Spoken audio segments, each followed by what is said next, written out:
Vandiperiyar POCSO കേസിന്റെ വിധിപ്പകർപ്പ് പുറത്ത്. അന്വേഷണ ഉദ്യോഗസ്ഥനും പോലീസിനും വീഴ്ച സംഭവിച്ചതായി വിധിപ്പകർപ്പിലുണ്ട്. 6 വയസ്സുകാരിയുടെ കൊലപാതകത്തിൽ രക്തസാമ്പിൾ ശേഖരിച്ചില്ല.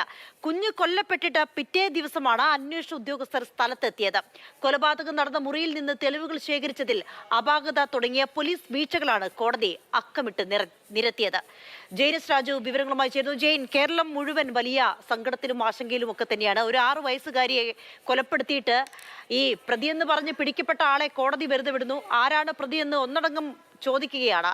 ഈ സംഭവത്തിൽ ഈ വിധിപ്പകർപ്പിന്റെ വിശദാംശങ്ങൾ പുറത്തു വരുമ്പോൾ പോലീസിന്റെ വീഴ്ചകളിലേക്ക് തന്നെയാണോ വിരൽ ചൂണ്ടുന്നത്?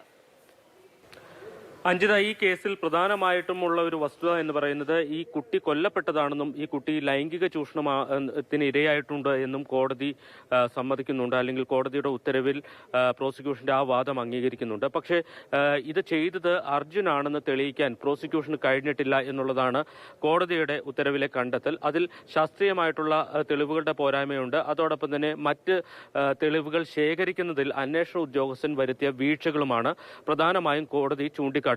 അതായത് ഈ കുട്ടി കൊല്ലപ്പെടുന്നത് 2021 ജൂൺ മാസം 30-ാം തീയതിയാണ്. ആ 30-ാം തീയതി ഒരു അസ്വാഭാവിക മരണം നടന്നിട്ടും അന്വേഷണ ഉദ്യോഗസ്ഥനായിട്ടുള്ള SHO ഈ വീട്ടിൽ അന്നേ ദിവസം ചെല്ലുകയോ ഒരു ഹാങ്ങിങ് ഡെത്ത്, അതായത് തൂങ്ങി മരണമായതുകൊണ്ട് തന്നെ ശരീരസ്രവങ്ങളും രക്തവും ഒക്കെ ഒരു പക്ഷേ അവിടെ നിന്ന് ശേഖരിക്കുകയോ ചെയ്തിട്ടില്ല. അല്ലെങ്കിൽ അത് സെക്യൂർ ചെയ്യുന്ന ഒരു നടപടി അന്വേഷണ ഉദ്യോഗസ്ഥന്റെ ഭാഗത്തുനിന്ന് ഉണ്ടായില്ല എന്നുള്ളതാണ് ഏറ്റവും പ്രധാനപ്പെട്ടത്. പിറ്റേ ദിവസം മാത്രമാണ് അന്വേഷണ ഉദ്യോഗസ്ഥൻ അവിടെ എത്തുന്നത്. ഈ തെളിവുകൾ, അവിടെ ഉണ്ടായിരുന്ന തെളിവുകൾ അത് സൂക്ഷിക്കുന്ന കാര്യത്തിലും ഒരു ശാസ്ത്രീയമായിട്ടുള്ള രീതി അവലംബിക്കുന്നതിൽ അന്വേഷണ ഉദ്യോഗസ്ഥൻ അലംഭാവം കാട്ടിയിട്ടുണ്ട്. അതോടൊപ്പം തന്നെ ഒരു വിരലടയാള വിദഗ്ധനെ എത്തിച്ച് പരിശോധന നടത്തിയില്ല. ഏറ്റവും ഒടുവിൽ ഈ കേസിൽ ഈ കൊലപാതകം എന്ന ഒരു ഘട്ടത്തിലേക്ക് എത്തുന്നത് പോസ്റ്റ്മോർട്ടം റിപ്പോർട്ട് വന്നതിന് ശേഷമാണ്. അതിനുശേഷം മാത്രമാണ് ഏതെങ്കിലും ഒരു കാര്യക്ഷമമായിട്ടുള്ള ഒരു അന്വേഷണം ഉണ്ടായത് എന്ന് തന്നെയാണ് ഈ ഉത്തരവിലും ചൂണ്ടിക്കാട്ടുന്നത്. പ്രധാനമായും അന്ന് പ്രതി ചാടി രക്ഷപ്പെട്ട ജനലുണ്ട്.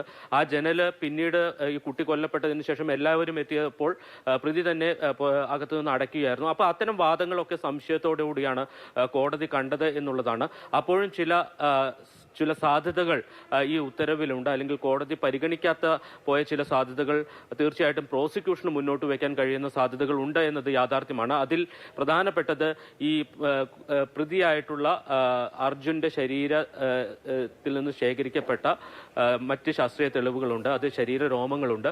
അതോടൊപ്പം തന്നെ അന്ന് ഈ പ്രതി ധരിച്ചിരുന്ന വസ്ത്രത്തിലെ ഫാബ്രിക്സ്, അതിൻ്റെ